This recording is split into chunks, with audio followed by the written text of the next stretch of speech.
Good morning, everyone, and welcome to today's operational information update regarding flooding and landslides in BC.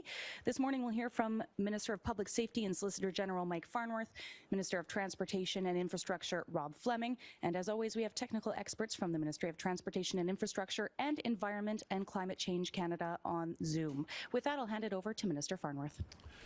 Thank you, and hello, everyone. I'm honored to be here on the traditional territory of the Lekwungen-speaking people of the Songhees and Esquimalt First Nations. Last week, I was able to tour some of the areas of our province that have been hardest hit: Princeton, Merritt, Chilliwack, and First Nations communities along Highway 8, such as Cooks Ferry, Nikaman, and New Aich.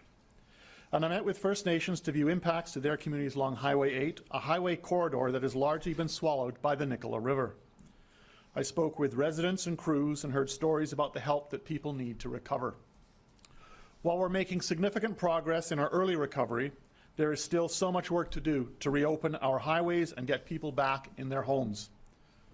A month ago, I declared a provincial emergency in response to this flooding. Because of the vulnerable state of our highway infrastructure and continued need for public safety measures, I am extending the provincial state of emergency for an additional 2 weeks until December 28th. I know the highway closures and restrictions are challenging, but they are necessary to maintain a steady flow of goods across the province. Minister Fleming will again today provide an update on the status of our highways. Crews have made incredible progress repairing some routes affected by flooding and slide damage. Some of these repairs are moving steadily, while others are going to take longer to complete. I want to reiterate my thanks to work crews and emergency personnel for their tireless work and dedication to getting these repairs done. This is complex, technical, and in many cases work that has to be done in very tricky terrain. And I know crews are working diligently to complete it. Later today, I will be meeting with the Federal and Provincial Ministers' Cabinet Committee on Disaster Response and Climate Resilience, announced a few weeks ago by Premier Horgan and the Prime Minister, to outline the progress we're making on flood recovery and the continued collaboration needed moving forward. We'll discuss what additional supports are needed at the local level and how the federal government continue to ensure British Columbians are covered. When we reflect on the past year, we have been through so much. This is our third provincial emergency in 2021, following COVID-19 and a damaging wildfire season. And now, with the current flood situation, which at its peak flooded entire communities and tragically took the lives of 4 people in landslides. This flooding has displaced thousands of people from their homes, and for many, the damage incurred will mean long waits before homes are livable again. We've had weeks of uncertainty, strains on an already stressed supply chain, and now the reality is setting in on the timelines of highway rebuilds. I want to thank everyone for their strength and resilience over both the past month and year. And please know that I will be conveying all of this to our federal partners in the Joint Committee this afternoon. Preparing for and adapting to climate change is a priority for our province. And Premier Horgan has acknowledged the need for more provincial involvement in flood mitigation and dike management. We need the collaboration of all levels of government to make sure we can address the increasing demands and challenges of a changing climate here in BC. Our government stands ready to support everyone who has been impacted by these devastating floods. As of last week, around $12 million has been dispersed to evacuees through a variety of channels. This includes payments of $2,000 through a partnership between the province and the Canadian Red Cross to provide help to people whose primary residences have been placed on evacuation orders due to the flooding. And I want to say thank you once again to British Columbians for keeping themselves and their neighbours safe, and all workers and volunteers who have been engaged in tireless efforts to respond and recover from these storms. While the recovery phase is just getting going and there's still a lot to do to get people back in their homes, we're making progress every day, and together we'll get through this. On a positive note, I can confirm today that the fuel restriction order in place since November 19th will be lifted tomorrow, December 14th. This measure has been effective in maintaining a steady supply of gas for public use while ensuring our essential service vehicles have priority access to what they need to do to make sure everything's looked after. I want to take this opportunity to thank everyone who abided by and observed the 30-liter rule. When we put this order in place, I said at that time, if we all pull together, we'll get through this emergency and ensure that there is enough fuel not only for our emergency responders and the transportation system to be able to move the goods that we need in this province, but more importantly, that people will have the fuel that they need. At that time, I said if we do that, we would succeed, and if we were greedy, we'd fail. Well, the people of British Columbia stepped up. Every one of you played your part, and for that I want to thank you on behalf of the emergency responders, the people who've been moving to keep our supply routes open, and most importantly, the people who've been impacted by the floods. By doing your part, by observing that 30-liter rule, we've been ensuring that there's enough fuel for everyone. So for that, I want to say thank you, and with that, I'll now turn it over to Minister Fleming.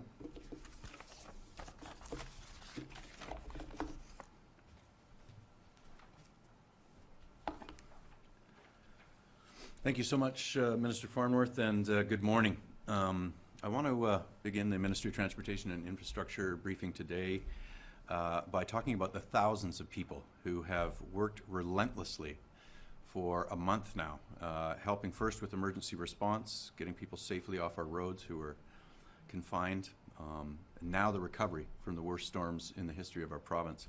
On Friday, I was able to see some of those efforts firsthand on the Coquihalla. I was joined by my counterpart, Omar Alghabra, the Minister of Transport from Canada, and my colleague, Minister of State for Infrastructure, Bowen Ma, for a tour of the highway and to see some of the repairs firsthand. And it was incredible, both to see firsthand the damage that was sustained during that weather event and subsequent events, and now the repair work, which is happening on the highway. Over 20 impacted sites on the Coquihalla are being actively repaired now. Some were very significantly damaged.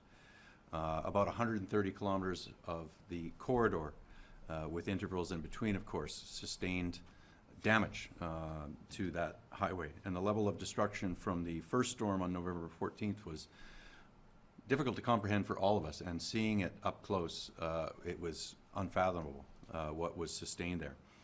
But what was truly impressive to see is the response that is ongoing. I know that within their own global industry, BC road builders are held in extremely high regard, and they are second to none anywhere that you will find in the world. That reputation is long established, but I have to say, seeing the repairs that are happening on the Coquihalla, BC's road builders have taken it to an entirely new level, and one we can be incredibly proud of. From the utter destruction a few short weeks ago, crews have literally defied the odds. They're going around the clock, regardless of the weather. They're getting the Coquihalla closer and closer to being able to be usable again. Two very important milestones were reached on Friday at both ends of the highway. At Bottletop Bridge on the north end and at Carolyn Bridge on the south end, we established temporary accesses. Those were completed, and that has allowed equipment to move over the badly damaged bridges. And this is a development because it's speeding up the movement of construction equipment along the corridor.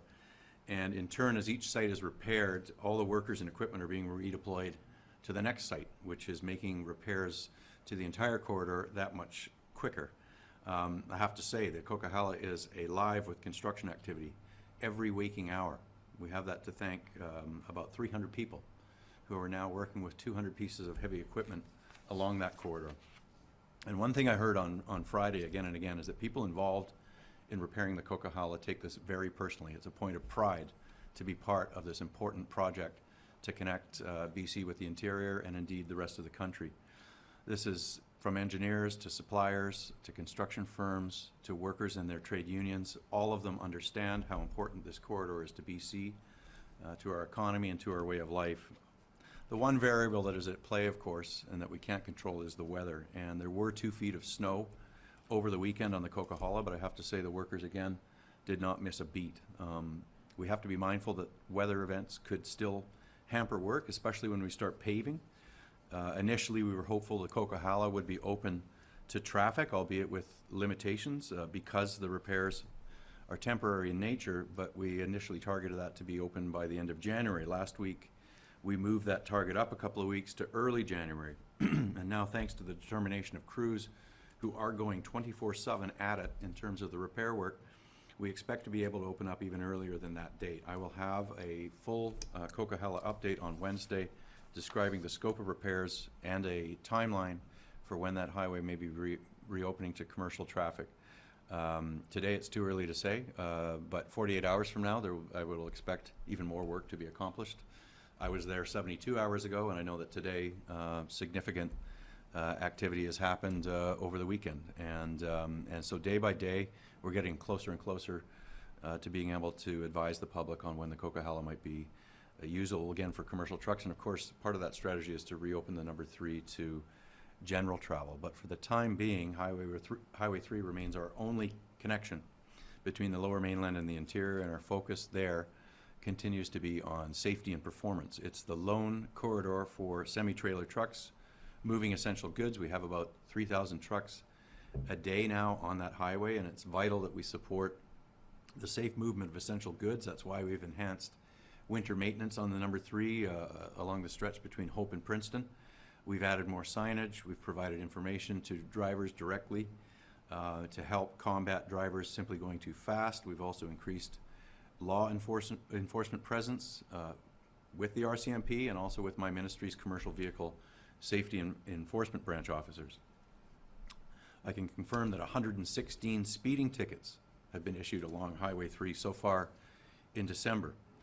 And let me just say, we have zero tolerance for unsafe driving on the Highway 3. I'm sure that many of you saw that recent dash cam footage on the 5A where a commercial truck was dangerously passing on another truck on a double yellow line. That company, I can tell you today, has had its license to operate in BC suspended. While the CVSA is going to continue its investigation and its audit of the company, that evidence has directly led to a suspension. And let me be clear, the vast, vast majority of truck drivers are doing the right thing. They are safe and responsible. They are professionals, and we depend on them to deliver the products we need. And no one is more safety conscious than the BC Trucking Association, who has been an absolutely invaluable partner in helping us to reestablish supply chains that keep British Columbian stores' shelves stocked and keep small and medium-sized businesses in every community operational. Instead of having layoff notices at Christmas time for interrupted supply chains, those tens of thousands of trucks that have been able to use Highway 3 have kept people employed and working and being able to enjoy the holidays with their families. Day by day, our transportation network is getting closer to a sense of normalcy, and after the historic, devastating series of storms, this is an incredible feat. I'm happy to say that traffic in the Lower Mainland is back to a point where we're no longer required to advise people to not drive unless it's necessary. People have been very patient and understanding and adaptable, and for that I offer my sincere thanks and appreciation. And again, to those who have worked so hard to reopen highways and supply chains, who have been outstanding in their service to British Columbia, we offer our thanks. This speaks to the resiliency that we all have in us as British Columbians, and I think it's something that we can all take pride in. And I thank you for the opportunity to provide this update. Thank you very much. A reminder to media on the line, please press *1 to enter the queue. You will be limited to 1 question and 1 follow-up. First question today goes to Lisa Yusta, City News. Ooh, it's the question lottery. Minister Fleming, the Coquihalla, this sounds very optimistic that you're thinking that it could be open to commercial traffic. Am I understanding right that you said even sooner than the early January date? And I'm wondering, should people be optimistic about the possibility of being able to travel on Highway 3 for personal reasons over the Christmas holidays, or is that too optimistic? Well, we don't know what part of the holiday season we'll be able to do that, but that is the plan. As I said, we'll have a full update on Wednesday. Every day counts in terms of repairs we're able to make. There are some variables like the weather. Weather can be very uncooperative when it comes to paving some sections of the areas that are under repair right now. So it's too soon to say exactly when we can expect the Coquihalla to be reopened to commercial traffic and then Highway 3 to be reassigned to general traffic today, but I expect by Wednesday we'll be able to give something a lot more precise for British Columbians. Lisa, do you have a follow-up? Yes, more about Christmas travel or holiday travel. Last week, I can't remember if it was Mr. Fleming or Farnworth who spoke about speaking to the airlines about increasing flights from the Metro Vancouver area to the interior. I'm wondering what has happened of those conversations and what you are seeing of flights available and what you're hearing from people who are trying to plan for that trip, not knowing if the roads will be open. Yeah. So the Tourism, Arts, Culture and Sport Ministry is taking the lead and doing an incredible job working with the airline industry on expanded regional routes. I noticed today that WestJet confirmed increased flights to Kelowna from Abbotsford. We're hearing other carriers expanding their schedule. Both WestJet and Air Canada have also announced price caps on those flights and added service that they're offering to people traveling over the holidays. So this is all very good news, and we appreciate the airline industry deploying aircraft to help people safely travel, friends and family, visit different parts of the province over the holiday season. I expect there'll be more carriers that are completing the logistics of adding flights right now, because I know there's other airlines that are having a good look at that right now. Next question, Parmeet Kamra, Red FM. Good morning, Minister. My question is regarding the Blueberry Council member of Abbotsford. Yesterday, BC Blueberry Council member, they met and they were disappointed with the Agriculture Ministry, especially because on last Friday, Provincial Agriculture Minister Lena Popham and the Federal Agriculture Minister Mary Claude Debo, they visited some poultry farm in Abbotsford, but so far, according to farmers, they didn't get any visit from any of them and to their farms. And could you please tell us that when their issues and concerns will be addressed, and will any ministry will be paying any visit to them anytime soon? I can tell you that Minister Popham takes the issue of blueberry growers and agriculture very seriously. She has met with and spoken with many blueberry farmers, and in fact will be participating in this afternoon's joint federal provincial disaster recovery table committee meeting, and I fully expect her to continue to advocate for the issues that they're concerned about. Parmeet, do you have a follow-up? Yes, actually, yesterday some farmers showed us some pictures in which there was like their blueberry plants, they were like turning black, which is not good for the production. And they were saying that it could take time for soil correction and maybe replanting. So is there any fund which will be set up for them, and will there be any help which will be provided especially to them? This is why the Agricultural Minister is looking very closely at the situation when it comes to blueberry growers and the blueberry farms. One of the key issues, of course, is the state of the plants, and there may be farms or areas where plants are turning black, which have indicated that there may be problems with those plants. Then there are other areas where they're going to have to wait until spring to see whether the plants come back. But I can tell you that Minister Popham is very much aware of the situation, is very much wanting to ensure that we're able to work to resolve the challenges that blueberry growers face, as is in the agricultural sector as general. And she will be very much part of the recovery table that is underway and that is meeting later this afternoon, the joint provincial and federal table that is meeting this afternoon, and she will be at that table. Next question, Mira Baines, CBC. Okay. This question is for Minister Fleming. What's being done to ensure non-commercial drivers are following the rules of the road and driving to conditions? We've heard a lot about commercial drivers. I'm just wondering, do you know how many tickets have been handed out for people who are using some highways for non-essential travel? Yeah, so thank you for the question. I know that RCMP stepped up enforcement on Highway 3 is targeting any drivers that are driving recklessly, excessively speeding. They're also checking to make sure that travel is truly essential for those that are in passenger vehicles. We don't want a large number of passenger vehicles, any unnecessary passenger vehicles on that corridor mixing in with commercial truck traffic. It's just too dangerous. And that's why we're going to provide an update on Highway 5 so that we can, sort of give a general idea about when that sort of travel is allowed again. But I expect that commercial drivers as well as drivers under the essential orders have been part of the ticketing regime. I also know that the biggest advocates for enhanced RCMP enforcement on Corridor 3 was the truck driving industry itself. They're standing up for the vast majority of their members who are taking the conditions of the numbers 3 seriously, taking safety as the #1 concern on that corridor. And they appreciate the fact that the RCMP is cracking down on those who are disobeying the signage and the reminders and the notifications about driving to condition. Mira, do you have a follow-up? Yes, I think Lisa got to this as well. This is also for Minister Fleming. We're wondering, is there any consideration to temporarily allow non-essential travel on highways with restrictions on certain dates around the holidays? And many families are feeling completely cut off from their loved ones.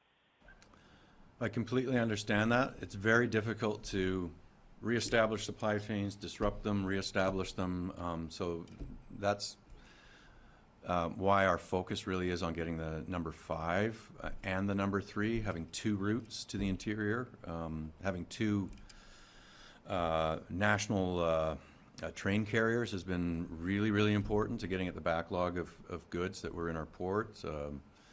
For those goods that are transported along truck, having the #3 has been vitally important. Having the #5 and the #3 is going to be a real advantage, so it will allow us to safely consider having general travel separate and apart from commercial trucks, semi-trailers on the #5. So we'll be able to give a more precise level of detail on what the holidays might look like, what new dates perhaps on Wednesday.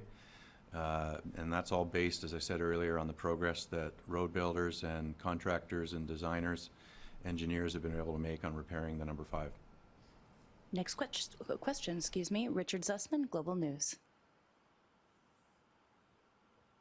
This is for Minister Farnworth. Is there a sense, with the rationing ending tomorrow, are we back to full capacity in terms of our gas supply? Are we done importing gas in from the United States and Alberta and can sustain ourselves with Trans Mountain? And are there any worries about a change in people's behavior and what impact that could have on the supplies? We're confident in the supplies with the Trans Mountain pipeline up and running, and the additional supplies that were coming in and still come in by rail and by barge. And so we're confident in the supply chain when it comes to fuel. And I fully expect that people, I think, really understood the importance of observing that 30-liter rule. And we asked people to pull together, and they did. And we could have failed, or we could have succeeded. And we succeeded because people did the right thing. And that I know that people, I think, have an awareness of the importance of our supply chains, and I fully expect them to continue to be responsible. But we're confident in the fuel supply chain. Richard, do you have a follow-up? Yeah, unrelated to the storm, but for Minister Farnworth on the other part of your portfolio, is it appropriate that Surrey Mayor Doug McCallum continues on as chair of the police board, considering he's been charged? And do you believe that the mayor should step down while these charges are working their way through the system, not just from the police board, but from his job as mayor as well? That's an issue for the mayor to reflect on. There's no requirement under legislation. The matter is before the courts, and that's really the only comment that I'll be making on that at this time. Next question, Nelson Bennett, BIV. Hi, yeah, thanks for taking my question. Last week there was some discussion about how once the immediate repairs are done to highways like the Coquihalla, that you may be looking at some more longer-term hardening of infrastructure, building in some additional climate resilience. I'm just wondering, though, about railways, because it looks like some of the railways that were damaged were repaired quicker than the highways. But I'm just wondering if there's any, and I realize that they are private, companies, but is there any discussion likely to take place between the BC government, federal government, and the railways about addressing future concerns about rail infrastructure, considering how important it is to supply chain, and building in resilience? I can tell you the railways did a remarkable job in working to deal with the challenges that they faced, both CN and CP, and they were in constant contact with us. They are federally regulated industries that with their own separate federal legislation. But I can tell you in my discussions that I've had with them, they are acutely aware of the issues and the challenges they face in the canyon. And I think one of the critical things is, as always, is to be able to build back in a way that can withstand climate-related events and other events that they may face. Nelson, do you have a follow-up? Okay, maybe also just wondering, has there been any discussion about using railways in sort of emergency situations to move people, putting bud cars on and that sort of thing? We work with the railways on a wide range of issues. At this point, not in the context of having to move people. But the reality is that the railways have been very cooperative in wanting to make sure that supply chains are in place, and the message we received from them is how can we help? So I'm confident in that relationship and the fact that they were a very good partner during this and continue to be during this particular state of emergency that we've been facing. Next question, Cindy White, Castanet. Hi, I would like to talk about Highway 3 this weekend. It was closure after closure after closure. When you open that highway to non-essential travel, I mean, what is being put in place to ensure safety and that there won't be repeated crashes with just regular vehicle traffic on there? Yeah. So what we're thinking right now is, and what would happen naturally anyway, is when we get the Coquihalla open, the vast majority of truckers are going to prefer driving that route. And so that will take a significant or almost all the truck traffic off of the number 3, which will make it safer for general travel, which currently is not permitted. We're consulting with the industry. We're working with mayors up and down the corridor. We're talking to a lot of people about our plans and what essential travel orders might look like, because they will look different. We'll need one for the number 5 when we reopen it, for example.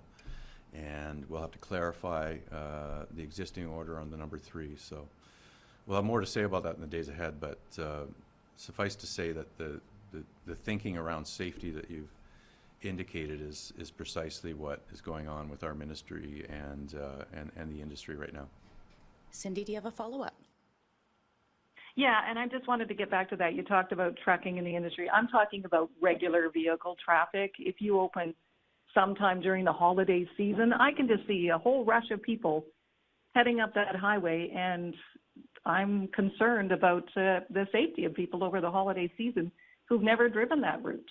So we'll keep on things like the enhanced maintenance. We'll keep on the portable sign reader boards and the driver education and being aware of the new posted speed limits on the number 3 when we make adjustments to it for general travel.